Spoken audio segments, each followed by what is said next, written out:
meninggal, kita lihat ada nggak ahli warisnya yang bertanggung jawab, agar dia ini nanti menghadap kehadiran Allah, tidak ada lagi hakul adami, tidak ada lagi beban kemanusiaan yang memang harus diselesaikan, maka dihiwalahkan.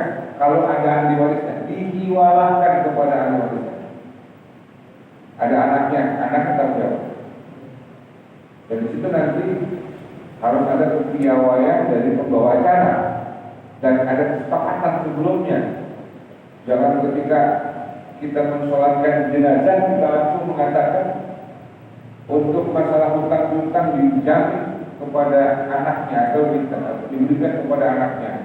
Anaknya siap apa kagak kita agak tahu itu. Karena ditanya begitu kadang-kadang jawab iya, iya aja. Pas besok ditagih, lah pokoknya mati begitu kata. Kurang ajar ya. Itu bebannya pindah sama anak, dan itu bisa jadi memberatkannya, gitu Pak. Nah, kalau misalkan ada tanggung jawab dari anak dan betul-betul anak ini sesuai dengan aturan agama, dia katakan saya bertanggung jawab utang piutang yang berkaitan dengan orang tua saya yang bayar.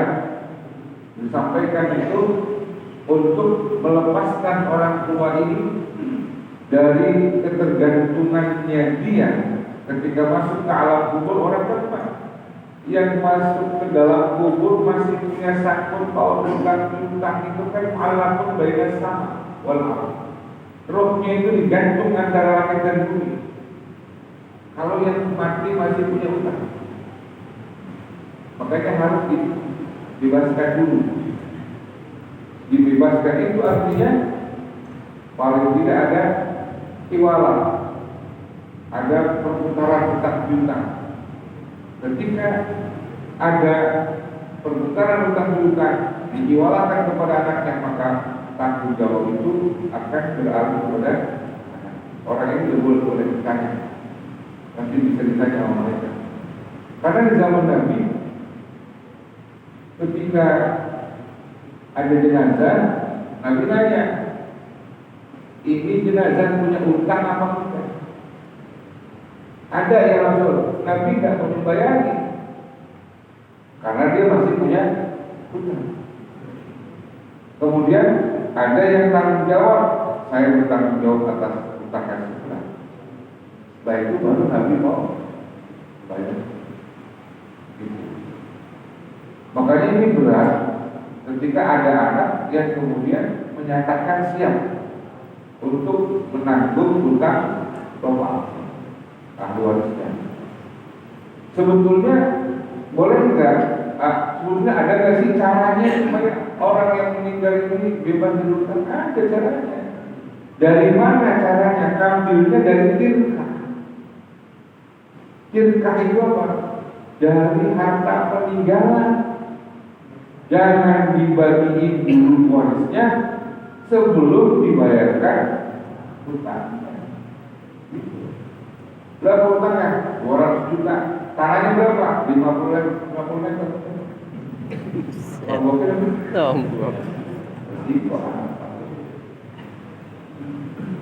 Buat bayar utang.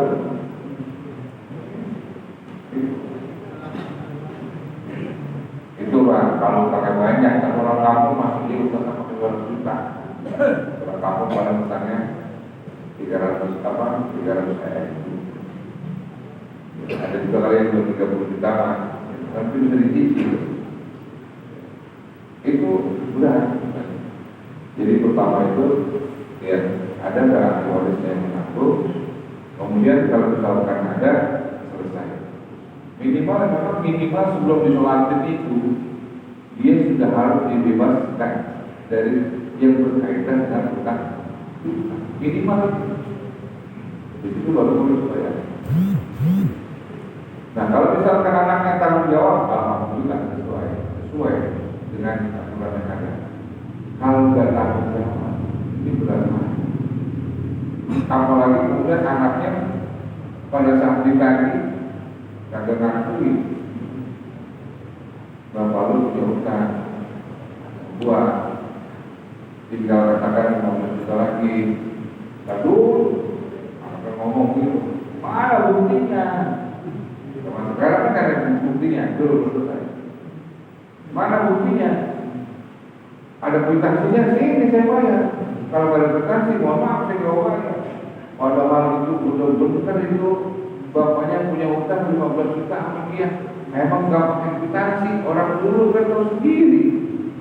Masih berapa lagi utang kamu? 15. Besoknya kalau ada minyak, ngomong gitu doang, anaknya nggak mau tanggung jawab dengan alasan nggak ada bukti kwitansi. Nah, ini siapa yang tanggung jawab? Itu anak tersebut. Itu. Kenapa?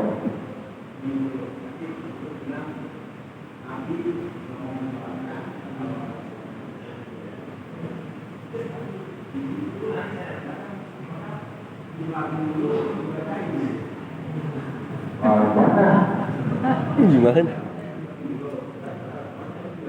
Nah, kalau di kampung saya nggak begitu. Di sana, dari sana tanya orang tua ada itu salah kayak Pak. Dibebasin dulu, bilangin, dibawakan dulu, dibebasin dulu, diwalakan dulu, baru bayar. Kebalik itu bilang kalau ada yang gitu, coba abang ingat lagi, bener makan di gitu.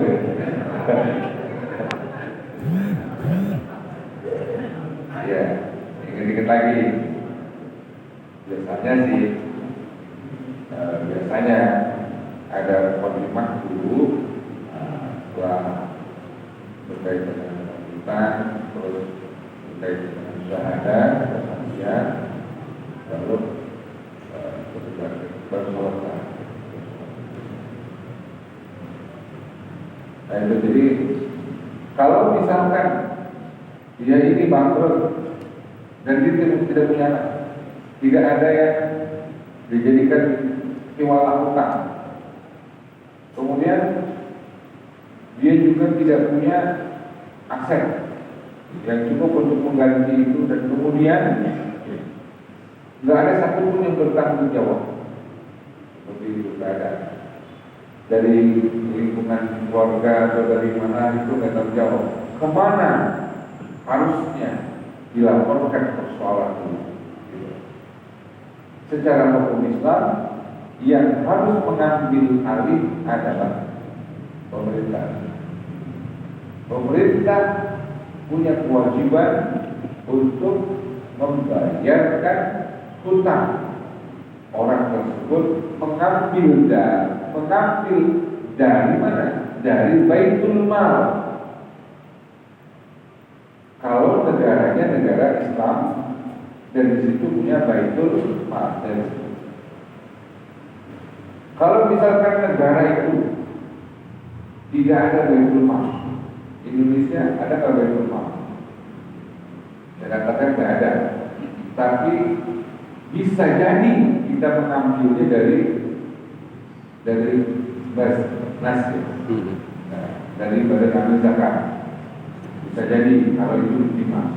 Tapi sebelum itu harusnya hutang-hutang itu ditanggulangi bersama oleh kaum muslimin. Gitu. Misalkan ini di kampung kita orang mati, bangkrut, asetnya habis, utangnya banyak, anak kagak ada. Tanggung jawab siapa? Tanggung jawab kita kaum muslimin. Gitu. Kalau mereka baik, tanggung jawab kita orang muslimin untuk mengganti hartanya.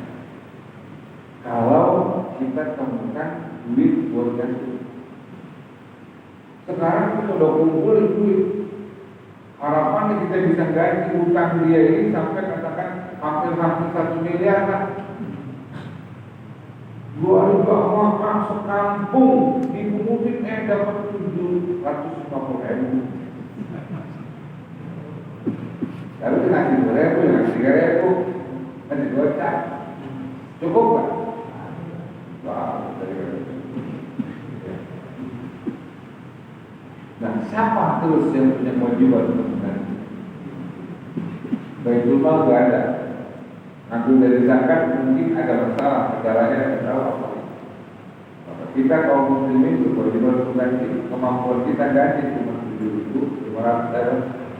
750, utangnya masih sekian ratus juta lagi.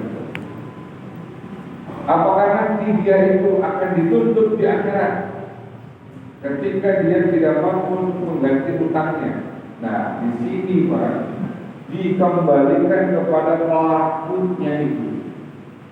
Kalau pelakunya itu memang pada saat dia usaha dan usahanya benar-benar jujur, tetapi Allah berkehendak bahwa dia harus bangkrut, dan dia di dalam hatinya punya keinginan yang kuat, sesungguhnya saya pengen bayar semua, tapi kenyataan yang ada membuat saya tidak sanggup untuk membayar. Bagaimana kalau dia punya keinginan yang kuat di dalam hatinya untuk membayar, tapi kemudian malah Allah memanggil dia menghadap kehadirannya, meninggal dunia?